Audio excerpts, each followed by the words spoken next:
নমস্কার, কর্মযোগের সকল দর্শকদের জানাই এই চ্যানেলে আরও একবার স্বাগত। আজকের ভিডিওটায় প্রধানত নিয়োগ সংক্রান্ত বিষয়ে যে সকল গুরুত্বপূর্ণ তথ্যগুলি এই মুহূর্তে উঠে আসছে সেগুলো আমি আপনাদের সাথে শেয়ার করব, তাই ভিডিওটা একটু স্কিপ না করে পুরোপুরি দেখার জন্য অনুরোধ রইল।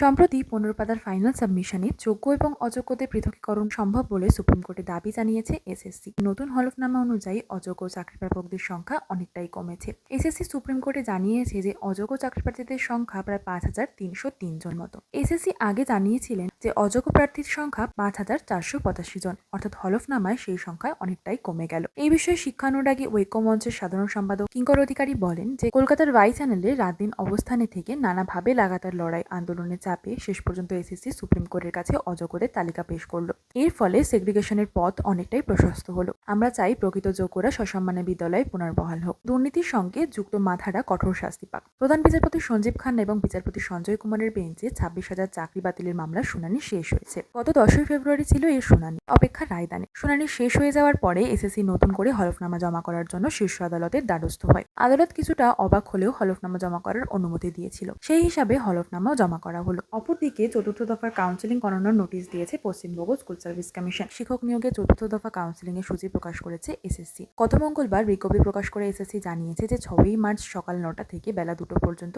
এই কাউন্সিলিং হবে। কতজন প্রার্থী ডাক পাবেন এবং কোন কোন স্কুলে শূন্যপদ আছে তার তালিকা আগামী কয়েকদিনের মধ্যেই প্রকাশ করা হবে। তবে সূত্রের খবর শতানেক প্রার্থীকে কাউন্সিলিং এ ডাকা হতে পারে। আগামী 2-3 দিনের মধ্যে প্রার্থীরা ইন্টিমেশন লেটার ডাউনলোড করতে পারবেন। পশ্চিমবঙ্গ আবার প্রাইমারি চাকরি প্রার্থী মঞ্চের সভাপতি সুশান্ত ঘোষ বলেন যে এখনো প্রায় 1600 জনের কাউন্সিলিং বাকি রয়েছে। কোর্টের নির্দেশে সবাই যেন চাকরি পায় তা নিশ্চিত করতে হবে। হিসেব অনুযায়ী 3টি পর্যায়ে মোট 12,068 জন প্রার্থীর কাউন্সিলিং শেষ হয়ে গিয়েছে। তার মধ্যে মোট 24 থেকে 25% প্রার্থী অনুপস্থিত ছিল। সুপারিশপত্র নিয়েছে 9,194 জন প্রার্থী। আবার তাদের মধ্যে প্রায় 5% বেশি প্রার্থী বিদ্যালয়ে যোগ দেননি।